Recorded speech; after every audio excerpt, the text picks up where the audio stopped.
minimal changes this week, maybe just Murray? We're forced with another one, unfortunately, Peatling. You're trying to trick me into one there, boy. Yeah, unfortunately JP will miss. But we understand the duty of care there and what the AFL are doing in that space. So there'll be that change. We'll look to replace. He's actually been in some really good form, so it's a big out against his old club too. So, and then Nick Murray is putting his hand up, and he'll train shortly. Hopefully that'll go really well. He's done a truckload of work, since going out to try and get himself right, back to confident and strong. So we'll see how he goes today, and we're reasonably confident around where he's at. So barring a mishap, you think he'll be good to go? I think if he goes, I think if he can get through the session, feel confident, feel powerful, then he's one that we would bring back into our side. He brings more than just his footy, some a leadership and an energy to the group. So if he's ready to go, we'll play him. And then just in terms of balance and speed, obviously GD almost got all the speed. How keen are you to maybe get Taylor in from the start? Zachy Taylor? Yeah, well, Zachy's probably played last week, did what we asked of him and has put his hand up to say, hey, I'm ready to play a full game. It's one we'll look at. Again, we'll wait on a few sort of moving pieces. But he definitely adds to our group. He brings something slightly different ahead of the ball, as well as the option to go on ball at times. He's a really classy player, good finisher. If we get the ball in his hands, more often than not, it turns into a score. So, you're going to see a lot more footy from Zachy in the coming weeks, I would have thought. You've had some time to digest the loss now. What sort of learnings do you take away after the review and having a look at that last quarter again?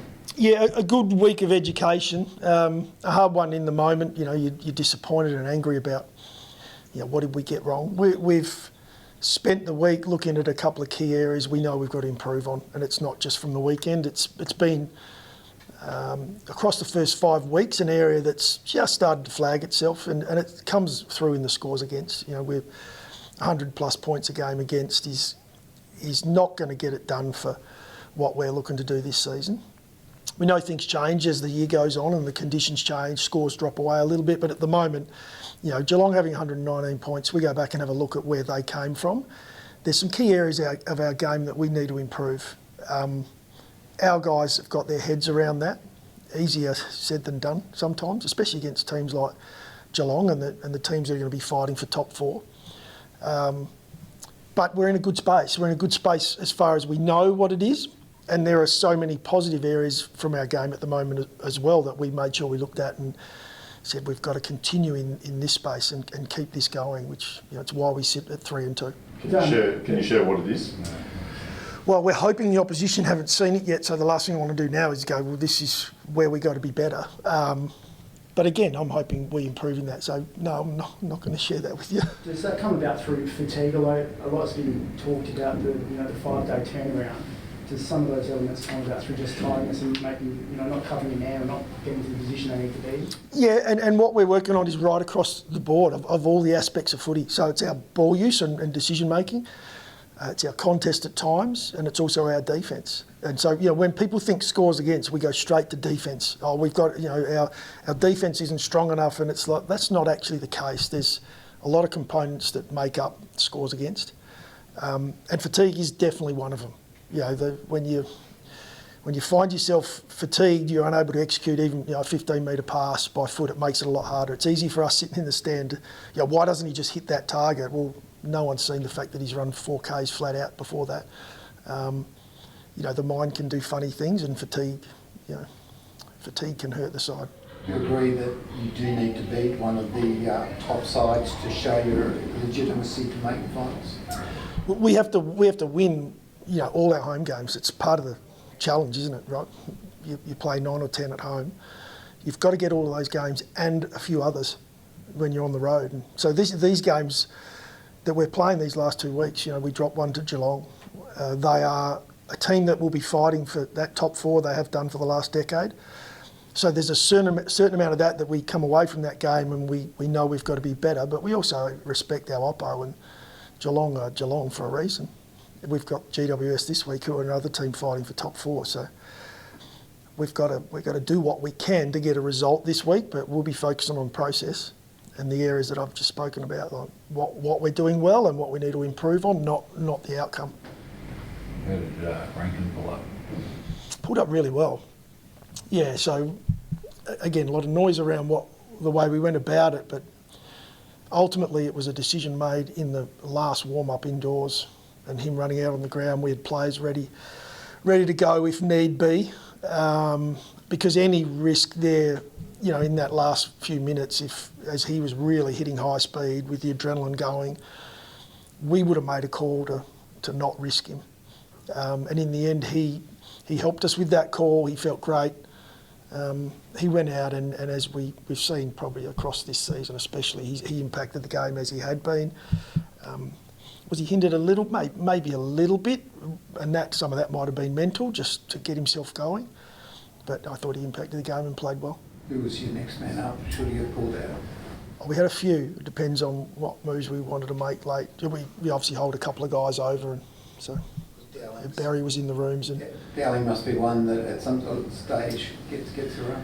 yeah, there's a few guys now that are putting their hand up and ready to go. And we talked to our group a fair bit about that we need as many possible AFL ready for when the call comes. You know, we can only name 2 or 3 emergencies each week. So we're mindful with our group that it's not necessarily they're not the next 3 in every week. We've got to look at the balance of where we have some soreness or where we believe the oppo might have strengths and weaknesses. And so those emergencies are not gospel about this is the next player in. But as you mentioned, Billy's shown I'm ready to play AFL again when the time's right, when my opportunity's there. And it's a great sign for him. And there are others that we know are ready also. What have you thought of some criticism of your ruckman? Do you think that that's unfair? I think if we go off one game, I think Rob and I spoke on Monday, and Rob was criticising himself because he's a competitor. I don't think it's worth going off one game, for a player, and we'll back him in to bounce back. Wasn't his best game. We've all had one of those. But I know Rob, he's a leader at our club for a reason, because he put his head down now and go to work and make sure that he doesn't put 2 in a row. How can you get to rectify the scores against without sacrificing what you've been able to do in the forward 50, obviously? You've been in our match committee meetings, yeah. You've been in the reviews. That's the balance. How do you not lose what has been a reasonably strong offence? Our scoring profile, the way we're moving the ball, the way we attack the game in the contest. That is the balance, and that's the one we sat down as a group and spoke through and said, let's not lose track of what we're doing really well here, but we have a couple of things we need to improve on. We don't want to lose that really positive stuff. So I guess it's the art of coaching and the art of the players actually taking in the right information and not completely going away from what we're doing. And Josh Rochelle, you saw yesterday, looked like he was ahead of schedule. What's he been up to? Is he able to do any contact stuff? Is that starting anytime soon? Yeah, he'll start his contact early next week. He's been doing a lot of work from a physical point of view to try and keep himself match fit. Now, we know you don't get the same intensity, you don't hit bodies, and that's part of the fitness. But he's pretty confident he's going to play next week. Now, that's one thing. With the injuries coming off, we won't know and he won't know until he feels a bag first and foremost, then a body, and has to put, basically get in and start tackling, and it'll be a good challenge. We won't take too much of a risk with Josh, but we do feel he was adding a lot to our group in those first 3 weeks. He was influential, and we are missing him at the moment. Although guys are stepping up into that role, we'd love to get him back as soon as we can, but we won't push it. Nick, if you had the choice, next year would you prefer to end gather round rather than start it? Would you like to flip it with Port Adelaide? No, we love starting gather round. What a spectacle! The whole weekend was huge. We love kicking it off. I thought the way it finished was spectacular as well. I thought the games throughout. There were some that weren't quite as close as you'd like. That is what it is. You can't manufacture that.